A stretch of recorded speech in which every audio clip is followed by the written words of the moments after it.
Bom dia. Hoje eu vou ler Esther 3, a gente dá continuação ao que a gente já tem visto. O plano de Amã para exterminar os judeus.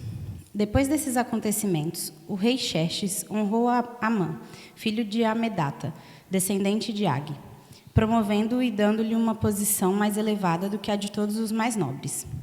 Todos os oficiais do palácio real curvavam e prostravam-se diante de Amã, conforme as ordens do rei Mardoqueu. Mardoqueu, porém, não se curvava e nem se prostrava diante dele. Então os oficiais do palácio real perguntaram a Mardoqueu: por que você desobedece à ordem do rei? Dia após dia eles lhe falavam, mas ele não lhes dava atenção e dizia que era judeu. Então contaram tudo a Amã para ver se o comportamento de Mardoqueu seria tolerado. Quando Amã viu que Mardoqueu não se curvava nem se prostrava, ficou muito irado. Contudo, sabendo que era o povo de Mardoqueu, achou que não bastava matá-lo. Em vez disso, Amã procurou uma forma de exterminar todos os judeus, o povo de Mardoqueu, em todo o império de Xerxes. No primeiro mês do 12º ano do reinado do rei Xerxes, no mês de Nissan, lançaram o pur, isto é, a sorte, na presença de Amã, a fim de escolher um dia e um mês para executar o plano.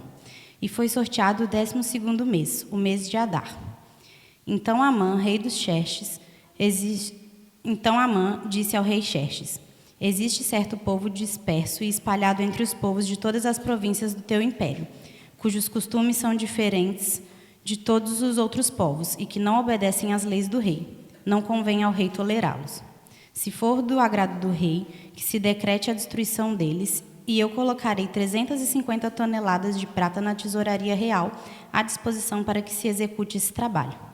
Em vista disso, o rei tirou seu anel selo do dedo, deu a Amã, o inimigo dos judeus, filho de Amedata, descendente de Agag, e lhe disse: fique com a prata e faça com o povo o que você achar melhor. Assim, no 13º dia do primeiro mês, os secretários do rei foram convocados. Amã ordenou que escrevessem cartas na língua e na escrita de cada povo aos sátrapas do rei, aos governadores das várias províncias e aos chefes de cada povo. Tudo foi escrito em nome do rei Xerxes e selado com o seu anel.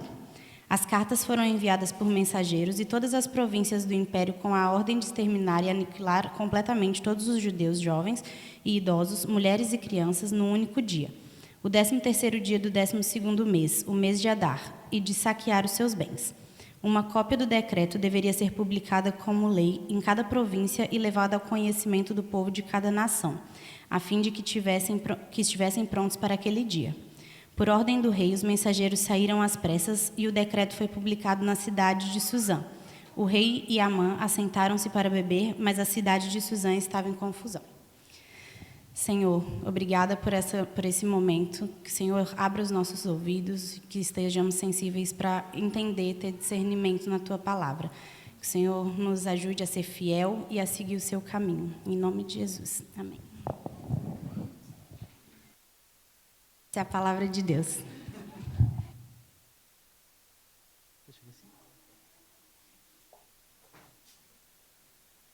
Bom dia.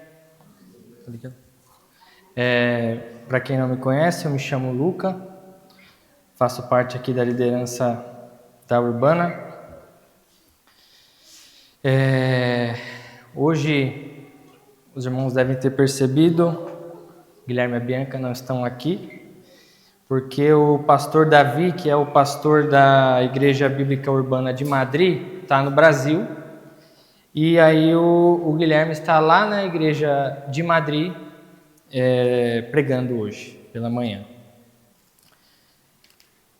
Então, hoje, mais uma vez, estamos aqui no 3º dia dessa série de Esther.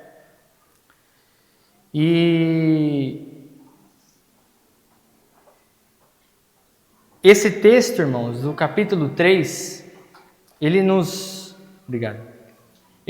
mostra um cenário que, para a gente contextualizar, vai cair? Opa, vai mesmo. Tá quase caindo. Obrigado. De pessoas que, ao longo da história, se tornaram ícones e marcaram de fato a história, os seus nomes na história e tiveram relevância para além de si contra um sistema opressor. Não sei se os irmãos já ouviram falar do nome de uma mulher chamada Rosa Parks, uma mulher negra do estado do Alabama, dos Estados Unidos, e que vivia uma época de segregação racial que era escancarada e, mais do que isso, legalizada. Os irmãos terem uma noção, nos autocarros havia demarcação dos lugares em que os brancos podiam sentar e o que os negros podiam sentar.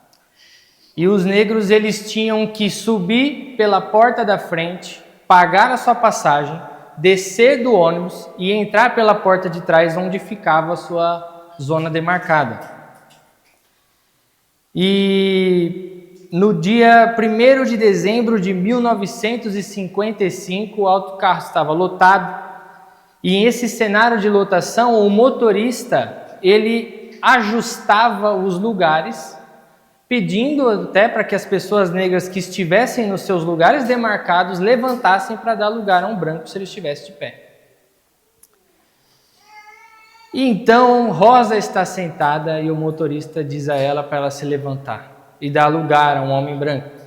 E ela se recusa. Por essa atitude, ela é presa, multada.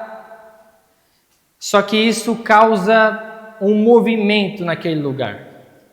E começa então um boicote aos autocarros ali daquela cidade, daquela região. Um boicote que durou pouco mais de 1 ano. Os negros se movimentavam ali para, de fato, não ter que usar os autocarros. Uns ajudavam os outros, eles andavam quilômetros e quilômetros a pé. Boicote esse que, depois de esse bom tempo, culminou numa decisão da Suprema Corte de que a segregação no transporte público era inconstitucional. Irmãos, se a gente olhar hoje para a nossa sociedade, quantos que de nossos direitos ou de coisas que a gente encara com tanta naturalidade ou até mesmo indiferença, custaram a liberdade e até a vida de pessoas que em determinado momento da história se posicionaram frente a um sistema opressor e disseram basta. O contexto de Esther até o capítulo 3, nós vemos a saga de Assuero na busca por uma rainha. Esther e Mordecai nos sendo apresentados, e a gente viu semana passada que não são tão incontaminados assim frente a um mundo caído, a um sistema caído. Mordecai, um judeu da tribo de Benjamim, que tem o seu nome ligado a uma divindade pagã e parece estar bem assimilado ao contexto persa. Mas no final no final do capítulo 2, nós vemos a mão de Deus agindo através ali de Mordecai, ou Mardoqueu, e Esther para impedir um plano conspiratório que atentava contra a vida do rei. Mas o capítulo 3 vai nos mostrar, seguindo essa atitude de Mordecai, que ele não foi recompensado como era de se esperar. E tem uma explicação, tem um contexto, irmãos, porque nos é apresentado um novo personagem nessa história, Amã. E a primeira pergunta, irmãos, que a gente já pode começar a imaginar essa manhã é: como que você se sente quando, além de não conseguir algo que você merecia, você vê alguém notoriamente perverso e mau conseguindo? Esse é o cenário aqui do capítulo 3. E Mordecai, nos versículos 1 e 2, vai nos dizer de um decreto do rei. Amã estava em ascensão.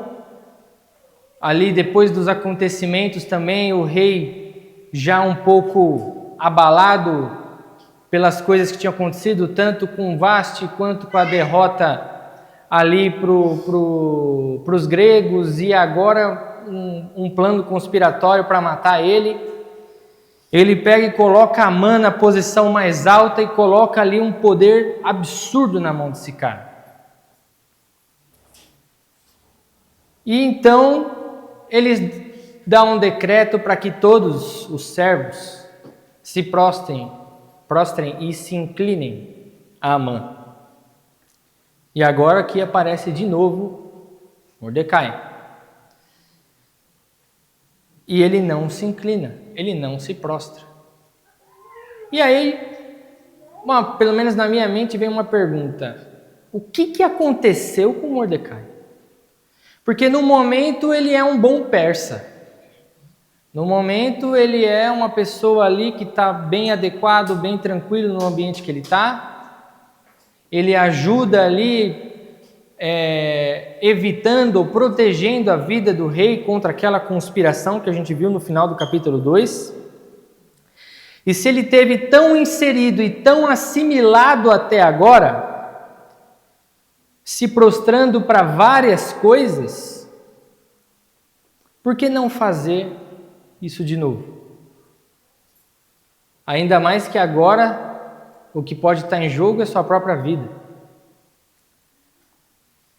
Se ele estava tão habituado a seguir as regras da Pérsia e a viver como um bom e exemplar persa, por que nesse momento ele se levanta contra esse sistema, correndo o risco de perder a própria vida? A história aqui, irmãos, nos mostra um ponto final. Um ponto em que Mordecai diz que a partir daqui, não mais.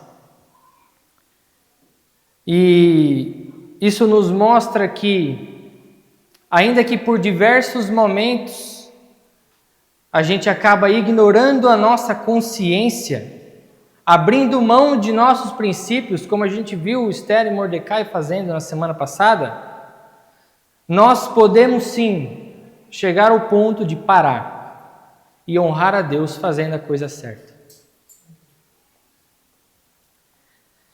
Mas ainda fico intrigado com a motivação de Mordecai. Qual foi a motivação desse homem?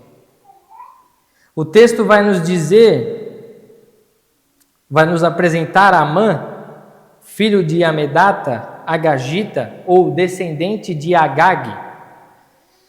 E isso não está aqui por acaso. O livro de Êxodo, no capítulo 17, nos narra uma história em que o povo amalequita ataca o povo de Deus de maneira covarde e assombrosa. Há uma grande batalha, Israel sai vencedor. Mas, anos depois, Saul, o primeiro rei de Israel, isso está narrado em 1 Samuel 15, ele recebe de Deus a incumbência de matar os amalequitas, matar esse povo. Eles vencem, mas Saul ele desobedece. E ele não promove essa destruição total que Deus tinha mandado. Samuel então vem, repreende Saul. Na frente ali, perante o Senhor, ele despedaça Agag, o rei dos amalequitas. E ele anuncia para Saul que ele vai perder o trono dele. Todos esses anos depois, e a gente agora tem na história um descendente de Agag. E do outro lado, Mordecai, da tribo de Benjamim, que era a tribo de Saul. Então você vê que depois de todo esse imbróglio, todo esse processo de lá atrás, uma desobediência que não acabou com uma descendência, chega aqui no final e um descendente daquele povo que era para ser destruído está um nível abaixo do rei e acaba de, juntamente ali com o rei, num decreto para que as pessoas se prostrem, está de frente com o judeu da tribo de Benjamim, que é a tribo de Saul, para se prostrar. E Mordecai diz não. Por quê? Versículo 4 vai dizer no finalzinho, porque ele lhes tinha declarado que era judeu. Aqui, irmãos, não se trata de política, não se trata de economia, não se trata de uma mera insubordinação por motivação pessoal. Mordecai é judeu. Ele se dá conta naquele momento que eu estou bem assimilado ao contexto persa. Eu estou confortável, eu tenho aqui uma boa zona de acesso nesse contexto, tenho uma certa posição, acabei de ajudar aí para o rei não correr o risco de ser morto por pessoas que estavam conspirando contra ele. Mas eu sou judeu. Eu faço parte de algo maior do que eu mesmo. O senso de identidade e de pertencimento ajuda a produzir em nós um sentimento de não conformismo. Enquanto o mundo segue dizendo, pense em si mesmo, enquanto o mundo segue dizendo que as regras do jogo são basicamente eu por mim e os outros pelos outros, o Evangelho nos lembra que nós fazemos parte de algo maior do que nós mesmos. O Evangelho nos lembra que a nossa identidade, ela não é baseada no nosso próprio ego. Chegou no ponto que até Mordecai, que era um persa de tudo, quase, diz, basta. Então,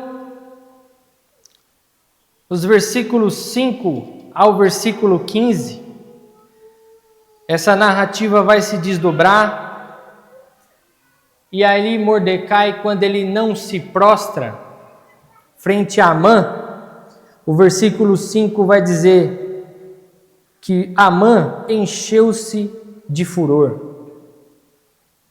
E quando o próprio Mordecai se identifica como judeu, Amã, com uma ira assassina, ele pensa assim, não vale a pena só matar esse cara não. Eu quero é acabar com esse povo.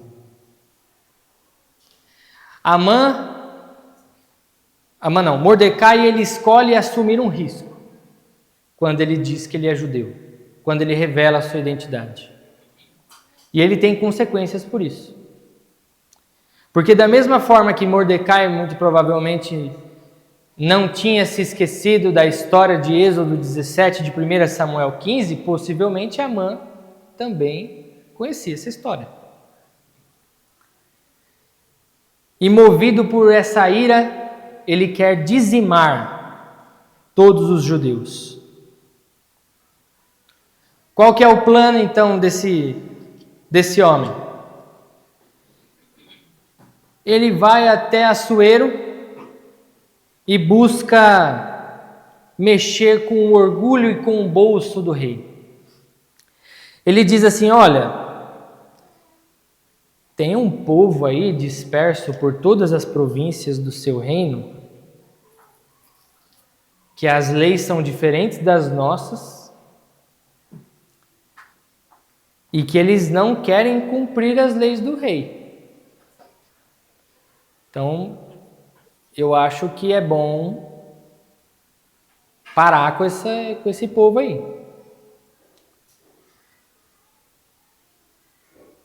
E ele ainda diz que se parecer bem ao rei, decrete-se que sejam mortos, e nas próprias mãos dos que executarem a obra, eu pesarei 10.000 talentos de prata, para que entrem nos tesouros do rei.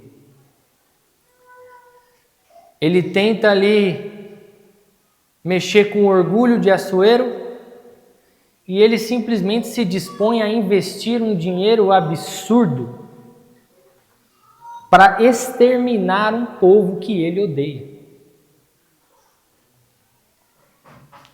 E Assuero, então, quanto a isso, ele vai buscar saber o que está acontecendo, ele vai buscar entender. Não, calma aí, que povo é esse? O que esse povo está dizendo? Como que a gente pode tentar administrar essa situação para não ter um genocídio? Não. Assuero não quer nem saber os detalhes. Assuero não quer nem saber o contexto. Ele não pergunta nem sequer que povo é esse que você está falando. Ele se mostra um rei não sábio e nem justo. E nesse momento, irmãos, a gente consegue ver aí múltiplas faces de um mal assombroso. Amã, que tem um ódio mortal por pessoas e que ele está disposto a investir dinheiro para a destruição dessas pessoas, vidas, seres humanos. Assuero, que sendo um rei, não quer nem saber os detalhes e que com uma canetada autoriza, legaliza, permite um genocídio.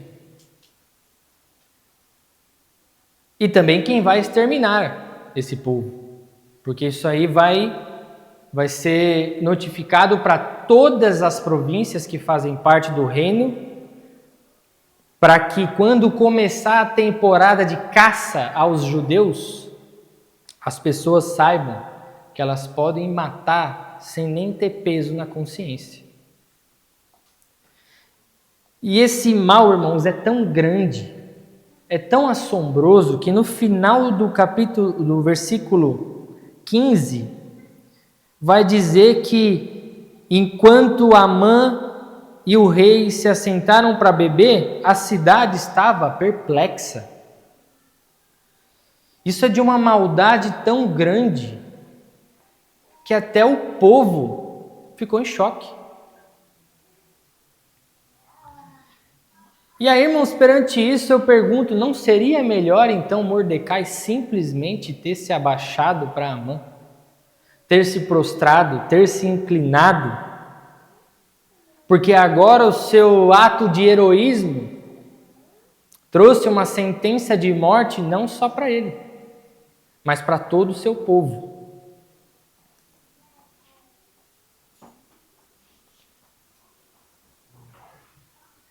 Desde a queda, irmãos, no Éden, quando Adão e Eva pecam, e depois Deus vem e dá uma promessa que sob a promessa de que o descendente da mulher esmagaria a serpente. Ao longo da história nós vemos o conflito desses dois lados. O povo de Israel sendo o povo escolhido de Deus, de onde viria o Messias.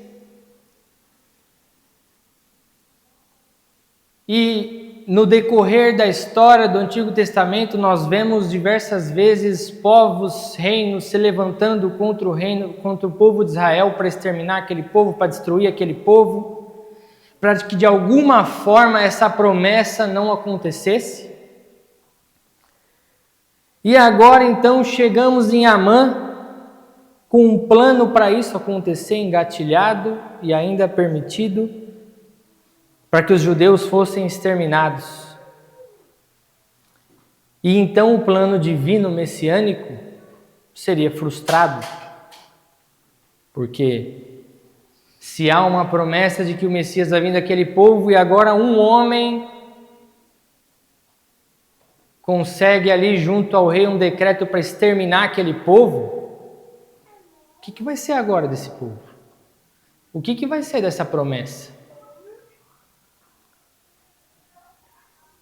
E a verdade, irmãos, que essa reflexão nos traz é que nós precisamos constantemente nos agarrar à verdade de que a nossa história não diz respeito a nós mesmos, mas ela é completamente dirigida pelo próprio Deus. E diz respeito ao plano perfeito que Ele tem. Quando Amã consegue ali trabalhar junto da insensatez e a injustiça de Assuero, ele não está pegando Deus de surpresa. Se os irmãos verem comigo no versículo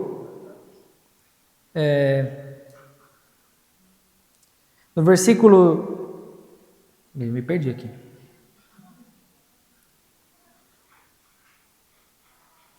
Aqui, no versículo 13, no final diz que em um só dia, no dia 13 do 12º mês, que é o mês de Adar, e que lhes saqueassem o bem. Ou seja, o dia do massacre o massacre tem data. E essa data, ela foi decidida por meio de sortes. Aí você pensa, puxa vida, agora é um problema. É um problema, mas para Deus não, por quê? Provérbios 16:33 vai dizer que a sorte se lança, mas do Senhor procede toda decisão. Eles estão no primeiro mês do ano. As sortes são lançadas e a data cai apenas no 12º mês. Você vai pensar, foi de fato sorte? Foi de fato o acaso? Não. Ainda que haja uma sentença de morte, uma promessa de destruição para aquele povo, no momento em que as sortes são lançadas, o Deus que até então nessa história não vemos, que até então nessa história não fala, controla o que para nós seria o acaso. Deus está agindo mesmo quando o contexto nos faz crer o contrário. Mesmo quando as circunstâncias são apenas de más notícias.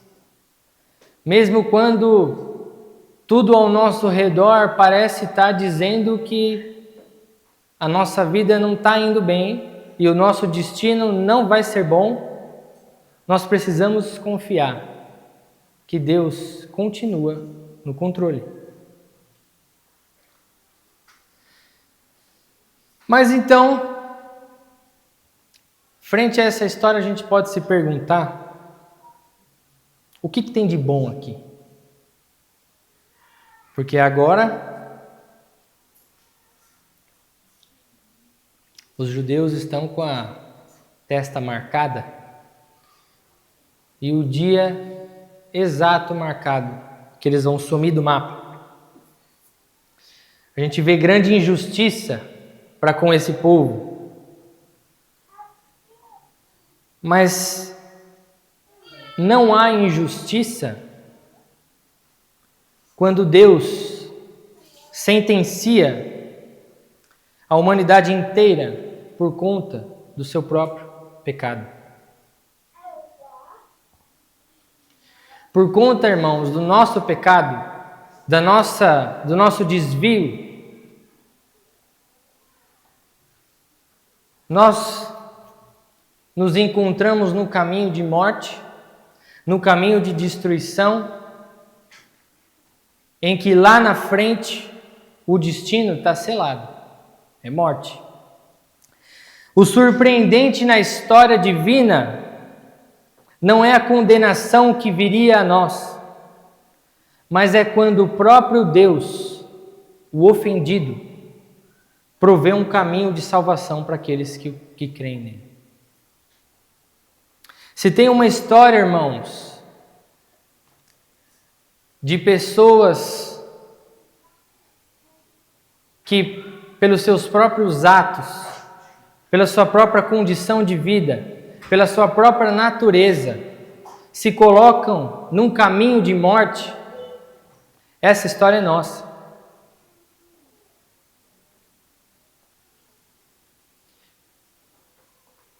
E em Cristo, nós encontramos escape dessa condenação. E nós somos chamados a espalhar essa boa notícia. Aqui o decreto e a ordem é para que se notifique todo o reino que o que vai acontecer com esse povo vai acontecer nessa data dessa forma. É um decreto de morte, é uma mensagem de desesperança, uma mensagem de extermínio. Só que ao invés disso, em Jesus, nós podemos levar uma notícia graciosa de que nele nos é oferecida vida, de que somente por ele nós temos acesso à vida eterna, e todos aqueles que creem têm acesso à vida eterna. Irmãos, esse capítulo é para nos mostrar que, assim como Mordecai, nós não somos perfeitos. Assim como Mordecai, nós não somos pessoas incontaminadas, mas uma vez que nós mantemos os nossos olhos fitos em Cristo, uma vez que nós estamos fundamentados numa identidade que não é a nossa própria, mas nós sabemos que fazemos parte de algo maior, nós estaremos menos propensos a dobrar os nossos joelhos perante os poderes desse mundo. O que vai fazer você ficar de pé, o que vai fazer você dizer não, o que vai fazer você sair da sua zona de conforto ou até mesmo se sair como um ato de resistência frente a um mundo opressor que empurra seus poderes para nós, não é sua força de vontade, mas é saber que a sua identidade, saber que você pertence a um povo, saber que você pertence ao Deus que é soberano sobre tudo e sobre todos. Só dessa forma que nós estaremos mais firmes para dizer basta.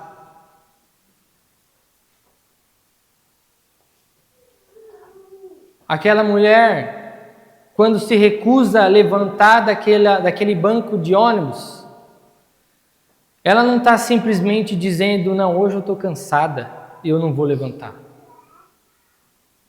Ela não está só dizendo, ela só não estava num mau dia e não quis cooperar com as regras sociais contemporâneas a ela.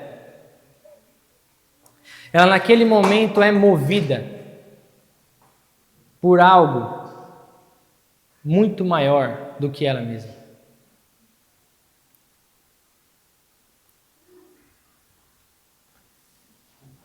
Nós vamos, irmãos, ter essa postura frente a esse mundo caído quando nós dissermos basta, não por mim, mas pelo meu Senhor,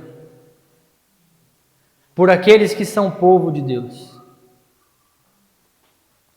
Eu não posso me dobrar aos poderes desse mundo enquanto eu sei de pessoas, homens e mulheres que sangraram por essa mensagem. Eu não posso me prostrar frente a um mundo corrupto e caído quando eu sei que há pessoas que vão a lugares remotos e hostis anunciando uma boa notícia de que Jesus vive. Eu não posso me prostrar a um mundo caído porque pelos meus filhos e os filhos dos meus filhos, que eu posso nem conhecer um dia, mas tenho a esperança de que confessarão e de que professarão o nome de Jesus Cristo como seu Senhor e seu Salvador. Não por mim mesmo, ou não simplesmente por esse prédio ou este momento contemporâneo, mas para a igreja que aqui será estabelecida e que nós podemos não ver no futuro, mas cremos que estará fazendo diferença aqui em Portugal. Não por mim, mas pelo Cristo, que me resgatou da morte eterna, morreu, ressuscitou e prometeu voltar para nos levar com Ele, para sempre. É isso, irmãos, que vai nos motivar. É isso que vai nos manter de pé, frente a um mundo que tenta o tempo inteiro nos derrubar.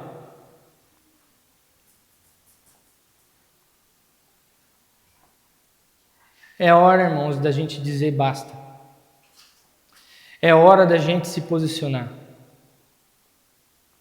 É hora de nós olharmos para toda a história do Evangelho, para toda a narrativa bíblica, e nós entendermos que nós fazemos parte do povo de Deus, e se nós fazemos parte do povo de Deus, nós não podemos ser assimilados a um mundo caído. Nós não podemos trazer para dentro dos nossos corações, para dentro das nossas casas, coisas que o mundo prega como sendo normal, mas nós sabemos que fundamentados na palavra, aquilo não condiz. Nós não podemos relativizar o mal e o pecado simplesmente porque isso pode de alguma forma nos dar certos benefícios, certas vantagens para que a gente tenha uma vida confortável. Se nós olharmos sempre, todos os dias, simplesmente para o espelho, e a nossa motivação for o nosso próprio ego e o nosso bem-estar, nós vamos nos ver simplesmente como pessoas que fazem parte desse mundo caído. O que pode fazer isso mudar, o que pode trazer a virada, é justamente nós entendermos que Jesus um dia morreu na cruz para nos salvar, nos resgatar da condenação eterna. E que por causa dele nós temos uma notícia maravilhosa de que um dia vamos viver com ele para sempre. É baseado nisso que a nossa motivação tem que estar. É baseado nisso que em frente a esse mundo nós vamos dizer, chega.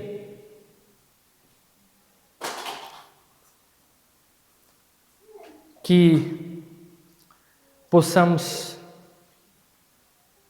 levar essa mensagem para a nossa semana e que possamos, com a direção do Espírito Santo, ver cada momento que nós somos expostos a um mundo que nos impõe para que nos prostremos, para que a gente se incline, para que a gente abaixe a cabeça, para que a gente aceite e possamos, por causa de Cristo, dizer não. Baixe sua cabeça, vamos orar. Senhor Jesus, obrigado, Pai. Obrigado, Senhor, porque apesar de nós, o Senhor continua sendo bom. Obrigado, Senhor, porque ao longo da história, Pai, nós vemos, ó Pai, um mundo, Pai, caído, corrupto, movido pelo pecado, que ainda que tente, Pai, ainda que se esforce, ainda até que parece que conseguiu, não consegue, Pai, destruir a sua igreja. Obrigado, Senhor, porque por causa de Cristo nós fazemos parte, Senhor, do seu povo.